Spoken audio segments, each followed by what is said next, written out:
Am I still worth loving? She asked this on a blind date with a single dad. Her voice cracked on the last word. Her eyes dropped to the table. Her left hand, the one made of silicone and metal, sat exposed beneath the dim restaurant light. She hadn't meant to say it out loud, but there it was, hanging in the air between two strangers, raw, terrified, real. The man across from her didn't speak, and in that silence she felt her heart preparing for what always came next. The awkward smile, the sudden glance at the watch, the "I should probably get going." She had memorized the choreography of rejection. But then, he reached across the table, and what he did next changed everything. If you've ever looked in the mirror and wondered whether anyone could truly love what's staring back, stay with me. But before we continue, please tell where in the world are you tuning in from. We love seeing how far our stories reach. 1 hour earlier, Lenora Ashford sat alone at a corner table in a small Italian restaurant on the east side of Columbus, Ohio. It was the kind of place she had walked past dozens of times but never entered, the kind of place with candles stuffed into old wine bottles and breadsticks served in paper-lined askets, the kind of place meant for couples. She wasn't sure she belonged here. Her best friend Dahlia had practically forced her into this dress, a soft blue number that made her feel almost pretty, almost normal. Dahlia had also forced her into this date. "You're 31, not dead," Dahlia had said that morning. "One dinner, that's all I'm asking. If you hate him, you never have to see him again. But if you don't try, you'll never know." So here she was, trying. The restaurant door opened and a man walked in. He wasn't what she expected. No flashy suit, no overconfident stride. Just a man in a simple button-down shirt, slightly wrinkled, with tired eyes and a cautious smile. His dark hair had a few strands of gray near the temples, and his hands looked like they knew hard work. He scanned the room. Their eyes met. He smiled, small, genuine, nervous. Lenora's heart did something it hadn't done in a long time. It hoped. He approached the table and extended his hand, his right hand. She shook it with her right hand. The left stayed tucked beneath the table. "Lenora?" "That's me. You must be Warren." "Guilty as charged. Sorry I'm a few minutes late. My daughter couldn't find her other shoe, and apparently the world was ending." He laughed, a warm, self-deprecating sound, and Lenora felt the tension in her shoulders ease just slightly. They ordered water, then breadsticks, then pasta. And somewhere between the appetizer and the main course, something shifted. The conversation stopped being polite and started being real. "Dahlia told me you're a physical therapist. That's incredible. Helping people get their lives back after injuries. I can't imagine how rewarding that must be." "It has its moments. Some days are harder than others, but when you see someone walk again after being told they never would, there's nothing like it." "Sounds like you're one of the good ones." Lenora looked down at her plate, unsure how to respond. She hadn't felt like one of the good ones in a long time. Warren talked about his daughter, Meadow, 5 years old, obsessed with drawing and convinced that clouds were actually made of marshmallows. He asked me last week if we could fly up there and check. I told her planes don't have windows that open. She suggested we bring a really long ladder. Lenora laughed, a real laugh, the kind that comes from somewhere deep and unexpected. And for the first time in 3 years, she felt something dangerous bloom in her chest. Hope. The waiter came to refill her water. Lenora reached for the glass without thinking. Her sleeve shifted, and there it was. The seam, the silicone, the place where her body ended and the prosthetic began. Warren's eyes flickered down just for a moment, just long enough for her to notice. He didn't say anything. He didn't flinch, But Lenora had spent 3 years learning to recognize that small hesitation in people, that moment when they registered that something was different about her. She felt the walls she had built start to crumble. "I should probably explain." "You don't have to explain anything." "No, I do." Her voice trembled. Her carefully constructed composure, the armor she had worn for 7 failed blind dates, for 3 years of loneliness, for every pitying glance and awkward silence, finally cracked. "I know this is heavy. I know we're supposed to keep things light on a first date, talk about movies, favorite restaurants, safe topics." She lifted her left arm, fully, without hiding.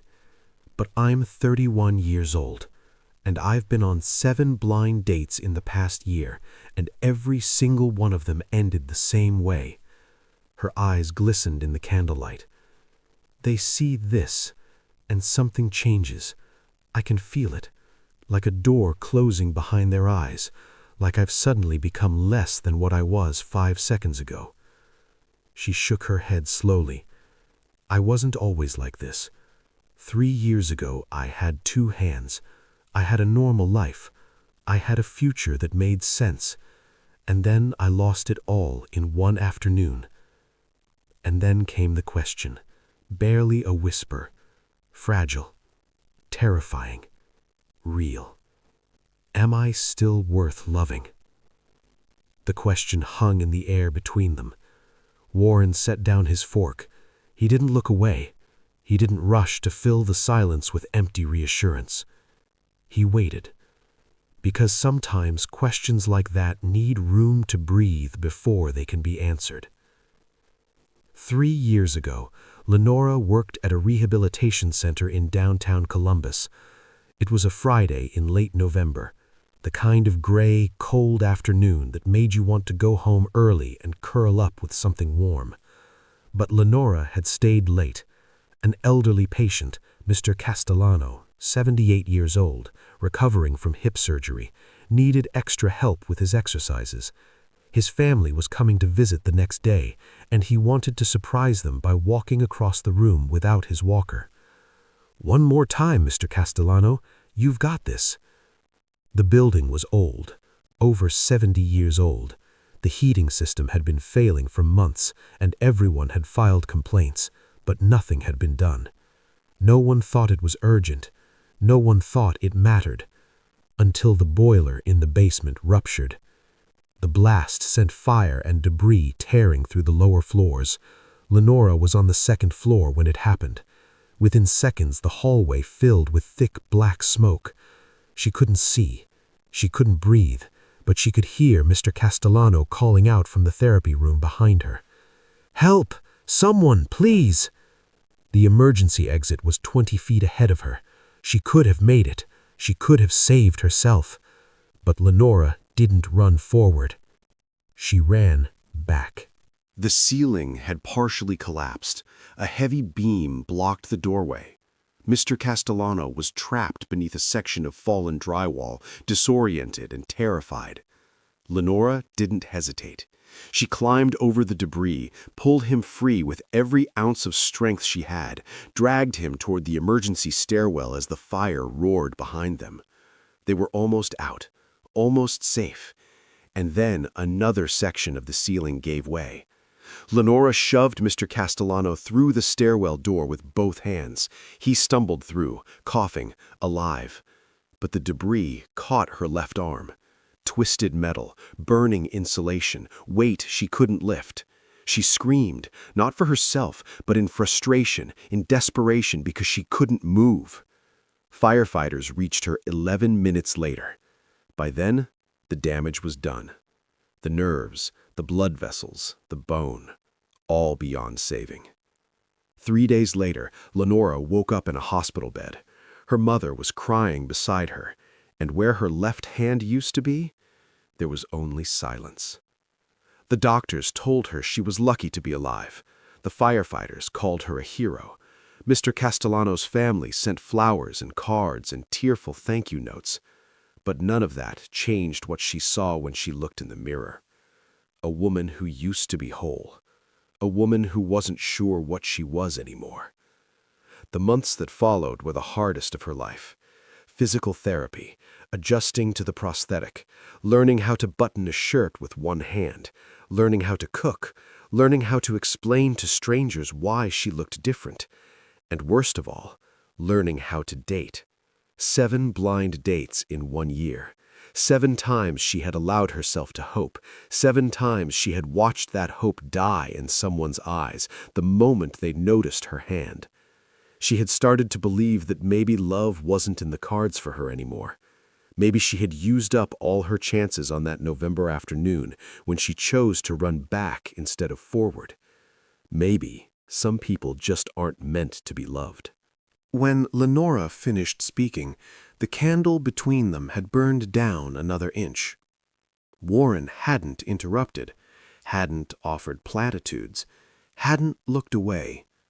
He had just listened. You saved his life. Lenora blinked. What? That man, Mr. Castellano, he's alive because of you. She nodded, but there was no pride in the gesture. And every time someone looks at me differently, I wonder if it was worth it, if I'm worth it. Warren leaned forward. His voice was steady, but there was something raw beneath it, something broken that had healed crooked. My wife left when Meadow was 18 months old. Lenora's breath caught. She said she wasn't ready to be a mother, that she had made a mistake.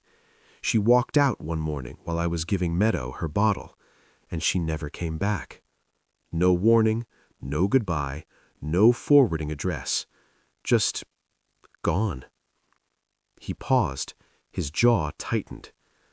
For a long time, I asked myself the same thing you just asked me. Am I still worth loving? Is there something broken inside me that makes people leave? His eyes glistened. I used to look at Meadow sleeping in her crib, and I'd think, what if I'm not enough for her? What if I can never be what she needs? What if she grows up and leaves me too?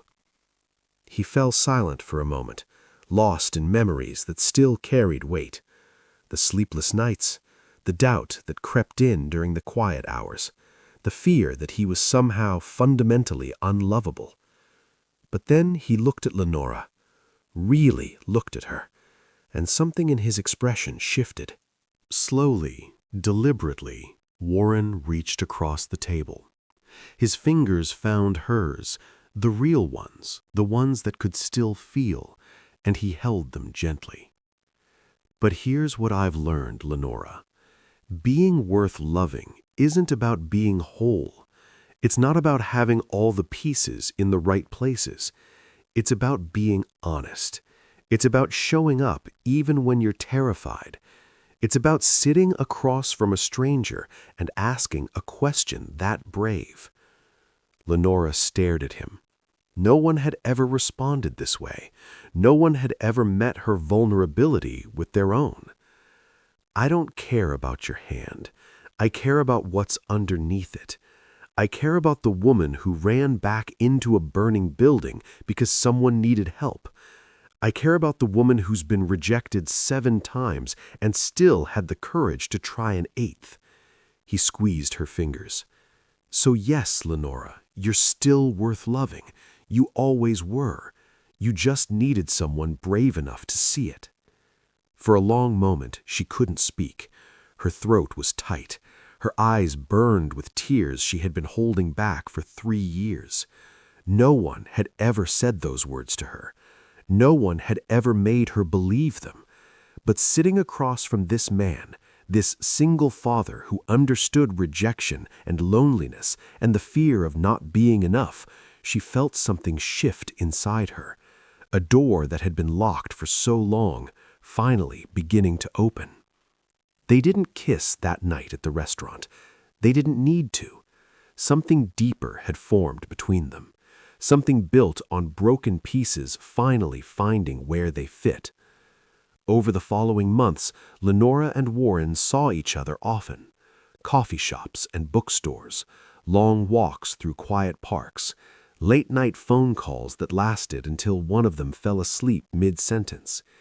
Each date felt like unwrapping a gift, learning his favorite songs, discovering that he built furniture in his garage when he couldn't sleep, hearing stories about Meadow's latest adventures, her obsession with dinosaurs, her belief that the moon followed their car at night, her endless questions about everything. Lenora found herself laughing more than she had in years, smiling without forcing it, looking forward to tomorrow instead of dreading it. And then, after their fourth date, Warren asked her something that made her heart stop. "Would you like to meet Meadow?" The question hung in the air, heavy, important. Meeting his daughter meant this was real. It meant they weren't just two lonely people keeping each other company. It meant the possibility of something more, something permanent, something terrifying. "Are you sure?" Lenora asked. "I know how protective you are of her. I don't want to—" "I'm sure," Warren said softly. "She's been asking about you. I think she knows something's different about Daddy lately. She said I smile more." Lenora felt her heart swell. "Then yes, I'd love to meet her." Meadow Calloway was 5 years old, with tangled brown hair and a gap-toothed smile that could melt glaciers. She was also, according to Warren, aggressively shy with new people. They stood in the living room of Warren's small blue house, a home with crayon drawings taped to every wall and toys scattered across the floor. It was messy and chaotic and full of life. Lenora loved it immediately. "Meadow, this is my friend Lenora. Can you say hi?" The little girl studied Lenora with suspicious curiosity. Then she retreated further behind Warren's leg. "Does she like dinosaurs?" came a muffled voice. "I don't know. Why don't you ask her?" Meadow peeked out again. "Do you like dinosaurs?" Lenora smiled. "I love dinosaurs, especially the ones with really long necks." "Those are called brachiosauruses." "That's a big word. I'm a big girl." Slowly, Meadow emerged from behind her father. She approached Lenora with the careful deliberation of a scientist examining a specimen. And then she noticed the hand. "What's that?" Lenora felt her chest tighten. Here it was, the moment she had dreaded. But Meadow wasn't looking at her with pity or confusion, just pure, innocent curiosity. Lenora knelt down to her level. "It's a special helper hand. My real one got hurt a long time ago, so I have this one now." Meadow studied it for a long moment.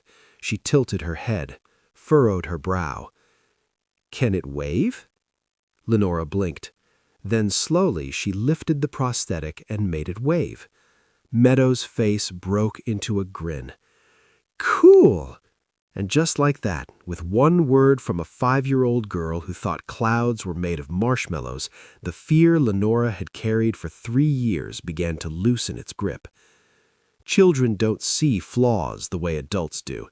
They don't carry the same baggage, the same expectations, the same judgments. To Meadow, Lenora's prosthetic hand wasn't a tragedy or a limitation. It was just cool. Over the next year, Lenora became a fixture in the small blue house. She read bedtime stories, always doing different voices for each character, until Meadow giggled herself to sleep. She helped with homework, even when homework was just drawing pictures of dinosaurs with increasingly elaborate backstories. She cheered at soccer games, her voice louder than any other parent in the stands, even though Meadow spent most of the games picking dandelions in the outfield. She wasn't trying to replace anyone. She knew she couldn't be Meadow's mother. That role had been abandoned, and some wounds don't heal by being covered over. But she could be something else. A safe place, a steady presence, a choice made new every single day. One evening, Meadow was drawing at the kitchen table. Lenora sat beside her, coloring a purple dinosaur. Warren watched from the doorway, his heart full. "Lenora?" Yeah, sweetheart? Are you gonna stay? What do you mean? My mommy didn't stay. She went away and didn't come back. Daddy says she wasn't ready. But I was ready. I was right here. Lenora set down her crayon. She turned to face Meadow fully. Meadow, I'm going to tell you something and I need you to remember it. Okay? Okay. Sometimes people leave. And it's not because of anything you did. It's not because you weren't enough. Some people just aren't ready to love the way you deserve to be loved. But that doesn't mean no one will stay. She took Meadow's small hand in her real one. I'm staying. As long as your daddy wants me here and as long as you want me here, I'm not going anywhere. I promise. Meadow looked at her for a long moment. Then she nodded. Okay. Can you draw a T-Rex now? Yours are better than Daddy's. From the doorway, Warren wiped his eyes and smiled. They were married on a warm September afternoon. The ceremony was small, just close friends and family gathered in a garden behind a vineyard on the outskirts of Columbus. Dahlia cried through the entire thing. She had to borrow tissues from 3 different people. Meadow served as flower girl, grinning so wide her cheeks must have hurt, scattering petals with the enthusiasm of someone who had been practicing for weeks.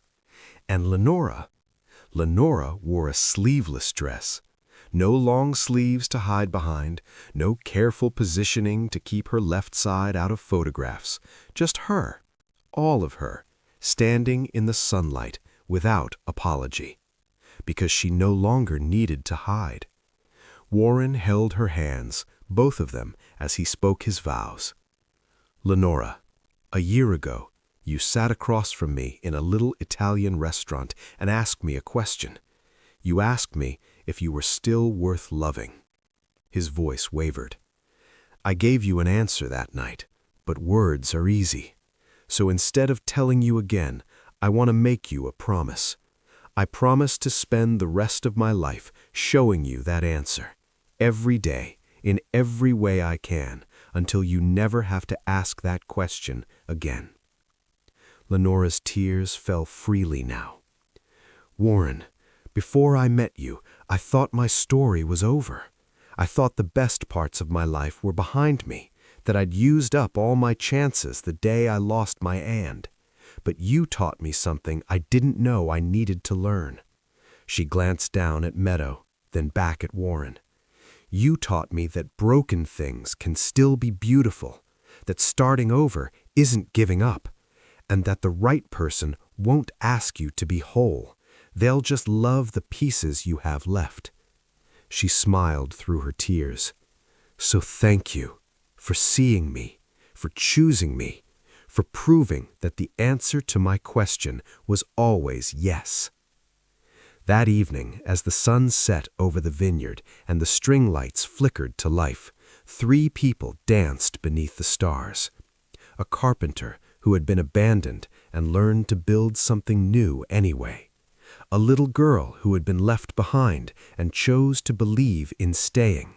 And a woman with one hand and a heart brave enough to ask the hardest question of her life.